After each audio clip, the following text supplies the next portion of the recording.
সবচেয়ে শ্রেষ্ঠ ইস্তেগফার হচ্ছে সাইয়্যিদুল ইস্তিগফার।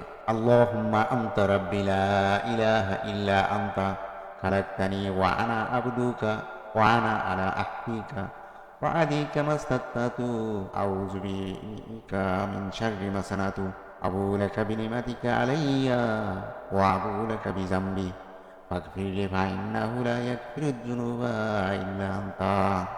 বুখারী শরীফের ৬৩০৬ নম্বর হাদিস।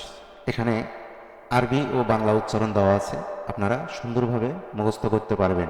এটা সবচেয়ে শ্রেষ্ঠ ইস্তেগফার। রাসূলুল্লাহ সাল্লাল্লাহু আলাইহি ওয়াসাল্লাম বলেছেন, যে ব্যক্তি সকালবেলা অথবা সন্ধ্যাবেলা এটি সাইয়্যিদুল ইস্তিগফার অর্থ বুঝে দৃঢ় বিশ্বাস সহ পড়বে, সে ওই দিন রাতে বা দিনে মারা গেলে অবশ্যই জান্নাতে যাবে। বেশি বেশি আমল করি এবং শেয়ার করতে ভুলবেন না। আর অবশ্যই চ্যানেলটিকে সাবস্ক্রাইব করবেন, দিন প্রচারে সহযোগিতা করবেন।